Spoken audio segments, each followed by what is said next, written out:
Salut la Verse Family, c'est Thomas, j'espère que vous allez bien. On se retrouve aujourd'hui avec cette nouvelle vidéo pour parler du film Spider-Man No Way Home, sorti en salle depuis ce mercredi 15 décembre. Alors oui, c'est vrai, j'ai pris mon temps pour vous sortir cette review, mais j'avais besoin de le voir plusieurs fois, que ce soit en version normale VF ou même VOST-FR, en IMAX et même en 4DX, pour me permettre de le vivre dans toutes les expériences possibles. Je tiens à vous avertir que cette vidéo est full spoilers car c'est impossible de parler de Spider-Man No Way Home sans spoiler, donc si vous n'avez pas encore vu le film, je vous invite donc à quitter la vidéo dès maintenant et de revenir une fois que vous avez vu le film.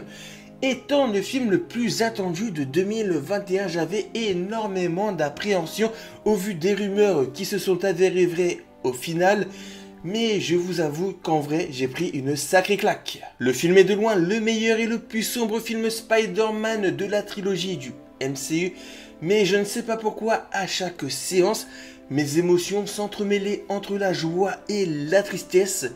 Enfin, si je sais pourquoi, mais ça, on y reviendra plus tard. Bon, par où commencer? À ma première séance, le mercredi 15 décembre, séance normale en VF. La salle était vraiment pleine, il n'y avait aucune place vide. Et j'ai vraiment vécu une expérience incroyable, digne d'Avengers Endgame. Tout le monde s'est mis à crier quand le Spidey de Andrew Garfield et Tobey Maguire sont apparus. Et même pour la fin du film, tout le monde s'est mis à applaudir. Alors oui, ce n'est plus une surprise pour personne, car au vu des rumeurs qui étaient plus que fiables, on savait tous que le Spidey de Andrew et de Tobey était présent dans le film.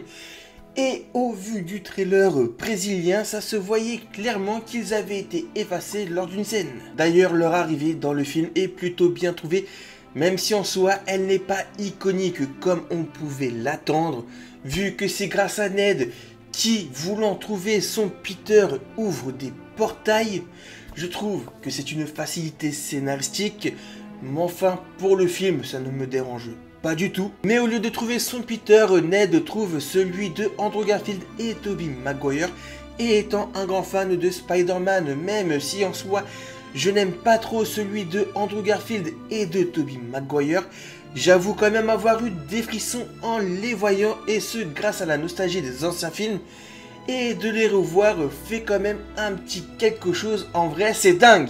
Aussi une chose qui me faisait très peur, et c'est pour ça que je ne voulais pas à la base que le Spidey de Andrew Garfield et Tobey Maguire soient présents dans le film, c'est que Tom Holland passe à la trappe, mais au final pas du tout, ça reste son film, donc le Spider-Man principal. Le film, lui, est divisé en 3 parties distinctes. La première étant la suite directe de la scène post-générique de Far From Home, avec l'impact et les répercussions dues à la révélation de l'identité de Peter Parker au monde entier. D'ailleurs, Peter va même devoir apprendre à vivre avec. D'ailleurs, chose que tout le monde se doutait, on a eu un petit caméo d'environ 1 minute de Charlie Cox, aka Matt Murdock, Daredevil. À ce moment-là, tout le monde dans la salle a applaudi. La seconde partie va nous introduire les antagonistes, et leur arrivée est due à Tom Holland. Enfin, à Peter qui est parti voir Doctor Strange pour lui demander de faire en sorte que les gens oublient qu'il est Spider-Man. Mais ça va mal tourner car à 5 reprises, Peter va changer le sort. C'est ce qui va faire converger toutes les personnes qui savent que Peter Parker est Spider-Man dans notre univers. Dans cette partie, on a eu le droit à une scène que j'ai vraiment adorée.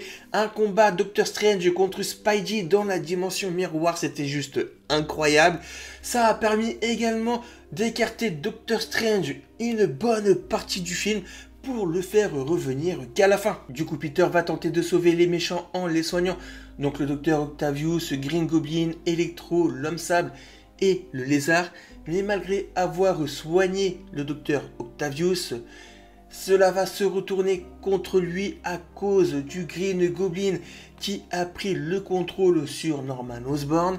Et cela va même permettre aux autres méchants de s'enfuir. En tout cas, ça nous a amené une scène qui était juste grandiose. Un combat Spider-Man de Tom Holland contre Green Goblin. Un combat d'ailleurs qui était très bien chorégraphié, où il tombait de étage en étage.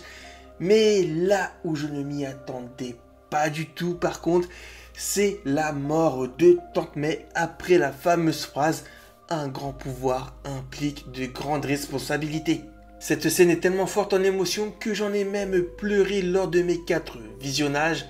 La mort de Tante May est l'élément déclencheur pour Peter, ce qui va permettre enfin de le faire évoluer. Une scène que j'ai trouvée magnifique visuellement, c'est le moment où Peter est en train de sombrer physiquement et mentalement après tout ce qui lui arrive.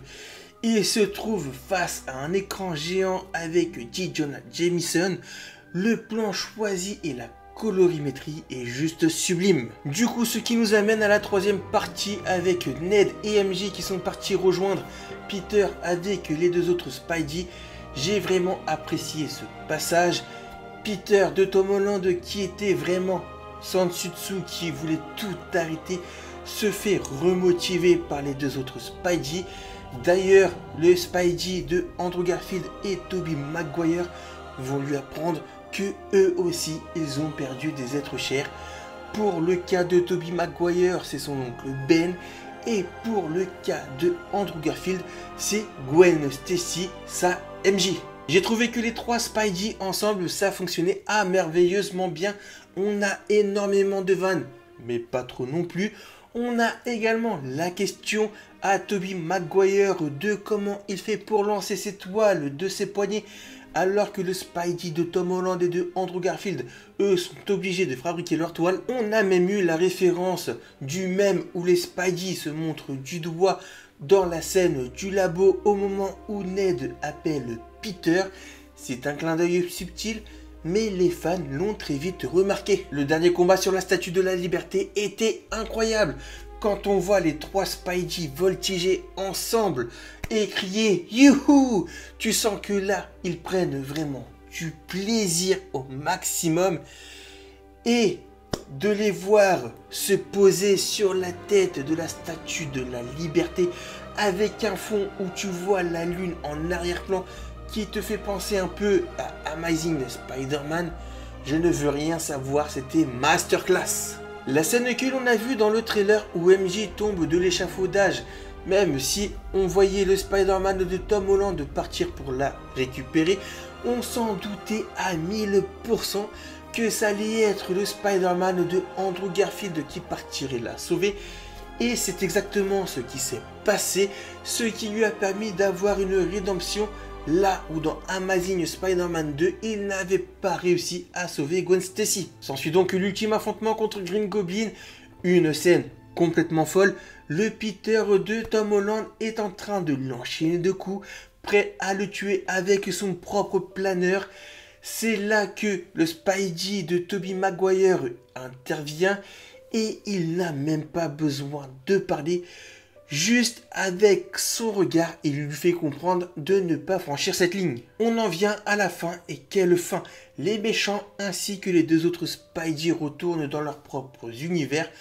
On a même eu une scène vraiment géniale où on voit les 3 Spidey se faire un câlin. Qui aurait cru qu'un jour on aurait pu avoir les 3 Spidey réunis dans un seul et même film?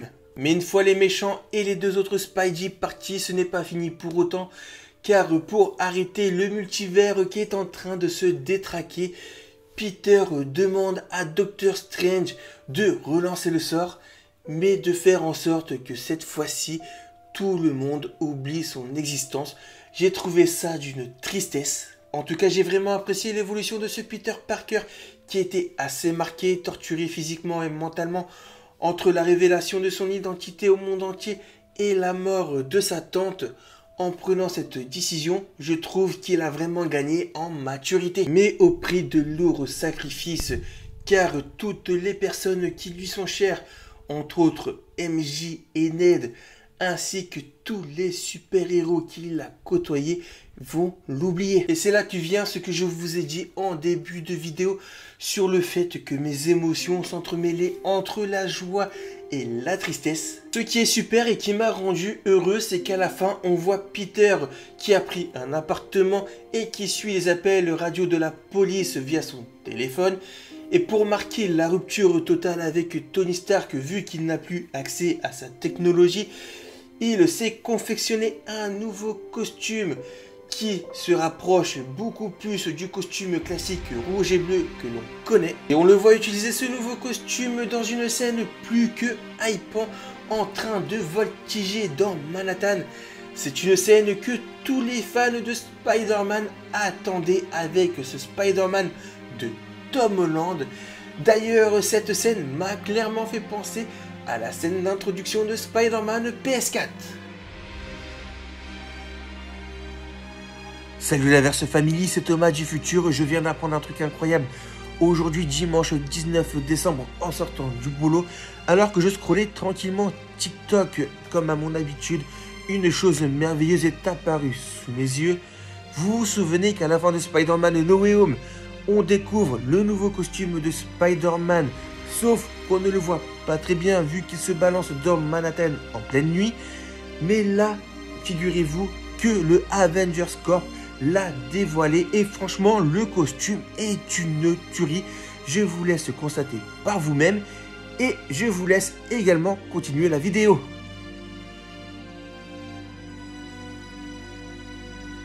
Cette scène, je l'ai vraiment adorée, ça annonce du lourd pour la prochaine trilogie avec Tom Holland.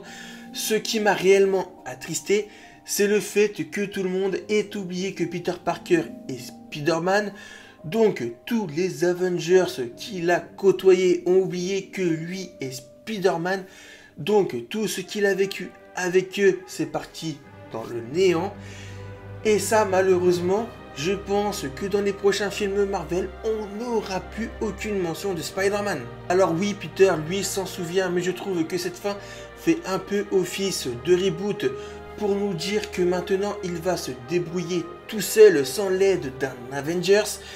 Et pourquoi pas faire des allers-retours entre le MCU et le SSU. Maintenant, une question que je me pose, est-ce que Peter Parker va refaire connaissance avec certains Avengers qu'il a pu côtoyer par le passé?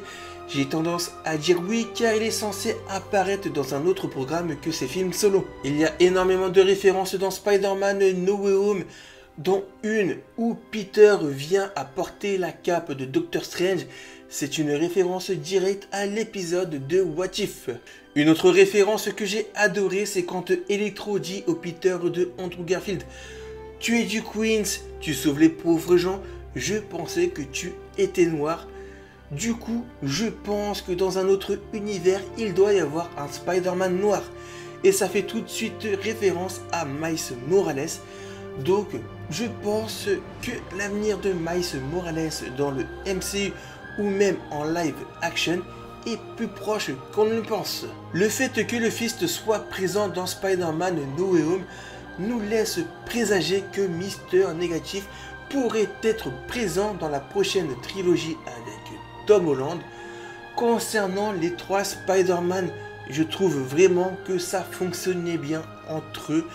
Par contre, je trouve que le Spider-Man de Andrew Garfield était beaucoup mieux développé que celui de Tobey Maguire qui lui était un petit peu plus évasif. Concernant les 5 méchants présents dans le film, si je devais faire un classement, je dirais en 5e position le lézard qui n'a servi strictement à rien dans le film. En 4e position, je dirais l'homme sable. En 3e, je dirais Electro, car lui, sa présence, je ne comprends pas comment il peut être présent dans le film. En seconde position, je dirais Doc Ock, qui lui a eu un développement assez cool. En plus de ça, il redevient gentil assez rapidement. Et en première position, bien sûr, le Green Goblin, William Dafoe. Franchement, il reprend son rôle à la perfection. Et le fait que là, il n'a pas son masque, franchement, ça le rend d'autant plus psychopathe. Maintenant parlons du nouveau costume noir et doré de notre Spider-Man. Je suis complètement déçu, là où je pensais que c'était un nouveau costume. En réalité, il s'agit juste de son upgraded suit qui avait été taché un petit peu plus tôt dans le film. Et vu que Peter en avait besoin, il a juste retourné son costume. Voilà, je pense avoir tout dit sur Spider-Man No Way Home. Il est temps de vous dire mon ressenti sur les différentes séances que j'ai eues.